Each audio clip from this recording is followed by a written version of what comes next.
Welcome to V+. So today we are going to discuss about structure of atom. Yes, in the last video we discussed about J.J. Thomson model, but in this video we are going to discuss with Rutherford model. Okay, how Rutherford model came? What is the difference between a J.J. Thomson model and a Rutherford model? We are going to have a brief discussion in this video.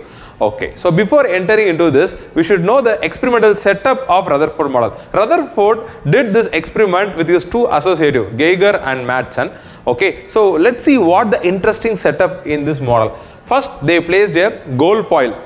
Gold foil in the sense, it's very tiny thin paper, just like its thickness is going to be 2 into 10 to the power of minus 7 meter, which is very small. We can say approximately 0.2 micro. Okay, 0.2 micron thickness, we can't even feel such a thin gold foil sheet.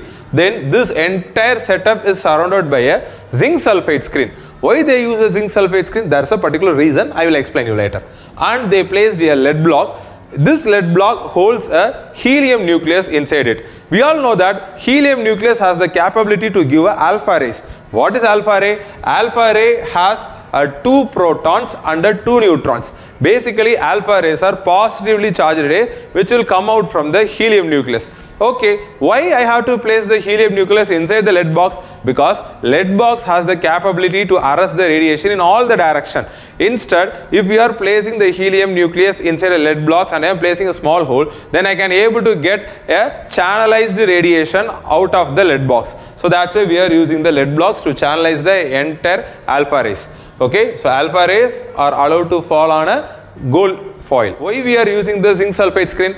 Because zinc sulfide screen has the capability to scintillate when an alpha ray strikes. Scintillation means it's a kind of a glittering, so that I can able to say whether alpha ray strikes the screen or not. Okay, now let's come to the ideology of Rutherford. What he suggested is, if J.J. Thomson model was correct, okay, which means the entire atom consists of a positively charged cloud. At that time, if I am sending an alpha ray to an atom, then we all know that like charges will repel each other. So n number of the alpha rays should reflect back, which means n number of the rays should bounce back from the gold foil. Only minimum number of the alpha ray should penetrate and go behind the atom. Okay, that's why he placed a gold foil and subjecting to the alpha ray. But you know one thing, there is a interesting, or we can say a shocking report has been achieved by Rutherford. What he got is maximum of the ray, nearly 99% of the rays is going undeviated and penetrating the gold foil and is falling on the zinc sulfide screen which is present back to the gold foil. Only approximately 1 in 8,000 ray has the capability to make more than 90-degree reflection. Only less than 0.1% of the ray can has the capability to bounce back exactly 180 degree. So he concluded that most of the space of the atom is completely empty.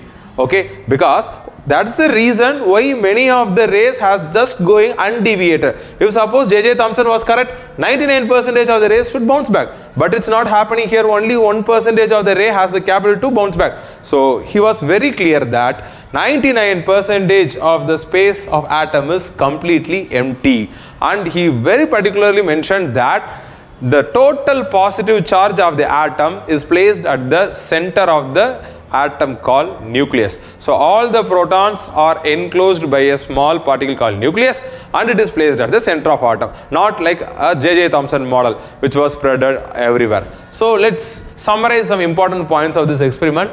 In Rutherford alpha particle experiment, the first thing, alpha particle consists of a 2 proton and 2 neutron which is coming out from the helium nucleus. Lead block is used to hold the helium nucleus. Then thickness of the gold foil is 2 into 10 to the power of minus 7 meter, or we can say 0.2 micrometer.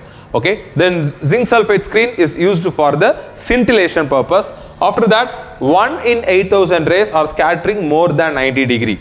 Because of this point, they concluded that most of the space are empty. So that is the next point. 99% of the atom is empty. Then the total positive charge of the atom is placed at the center of the atom called nucleus. Then they plotted the value of number of rays scattered with respect to their scattering angle. So that graph is shown here. Let's see 0 to 20 degree, which means less deviation. Okay, nearly 10 power 7 particles has been deviated only for a smaller angle, which means 99% of the particles scattering only for a very smaller angle.